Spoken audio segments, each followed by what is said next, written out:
What's up? What's happening? What is going on, Cantaloupes? Remember all those prediction videos Dequan, Justin, and I made at the beginning of the NFL season?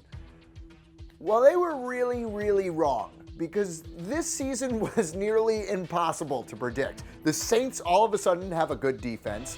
The Packers, Seahawks, Raiders, and Cowboys aren't in the playoffs, but the Bills, Jaguars, and Rams and Titans are? What the hell happened? As we continue to look back at the 2017 regular season, let's look at all the things all of the experts couldn't have predicted. The 10 biggest disappointments of the 2017 NFL season. Number 10, the Denver Broncos. In the past 6 years, the Broncos won 5 straight AFC West titles, been to 2 AFC championships, and won Super Bowl 50. They stumbled in 2016, finishing 9-7 and missing the playoffs, but nobody expected what happened in 2017. Denver won 3 of their first 4 games, then fell apart. They lost 8 in a row and finished with a 5-11 record. Number 9, Terrelle Pryor. After posting over 1,000 yards with the Browns in 2016, Pryor took his talents to Washington on a 1-year contract worth $8 million. The idea of him and Kirk Cousins was something special, or so we thought. Pryor was limited to 9 games and only caught 20 passes for 240 yards and 1 touchdown.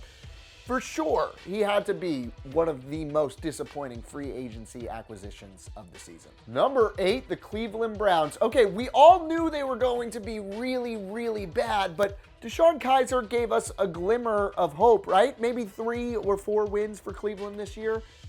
No, not one single win. 0-16. I don't care how bad your team was supposed to be.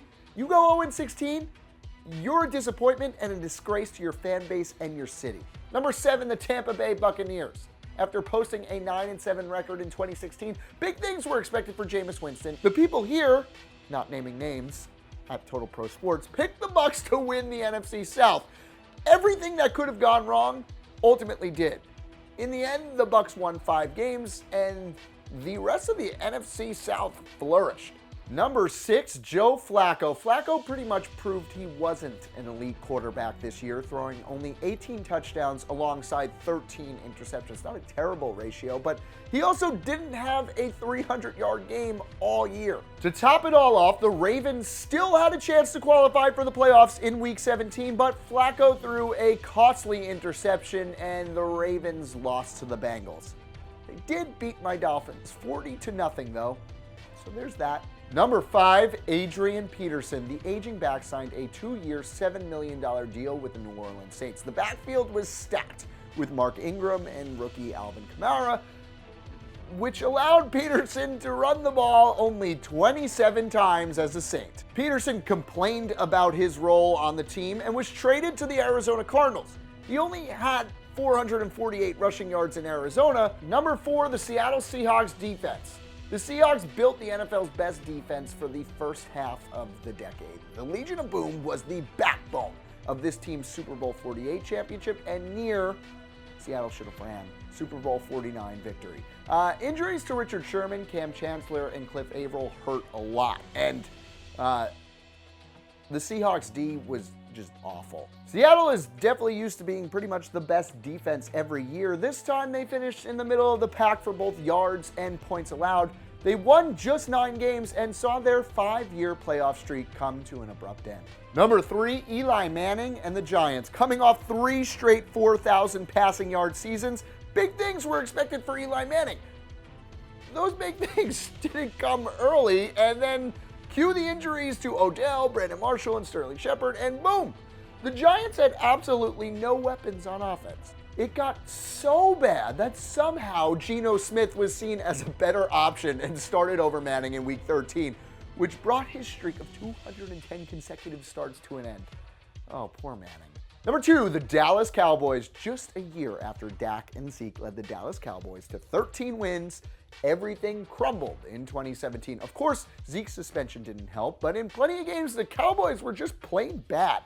They won 9 games and missed the playoffs in a year everyone expected them to be Super Bowl contenders. Number 1, the Oakland Raiders. It seemed like the Raiders were next in line for AFC dominance. In fact, it was pretty clear they would be, except they weren't, and they only won 6 games. Derek Carr didn't look like the Derek Carr we all expected him to be. Amari Cooper was terrible, and the Raiders' defense was useless. They fired their head coach, Jack Del Rio, now brought John Gruden out of the broadcast booth to lead the team into Vegas. Needless to say, the future is certainly unknown for the Raiders. What other teams or players were huge disappointments in 2017? Let me know in the comments down below. Make sure to subscribe. Make sure to hit the like button. If you're new to Total Pro Sports, hey, welcome. I'm Mike. Until next time, I'm Mike. Cantalupo, that is. Hey, have a great day.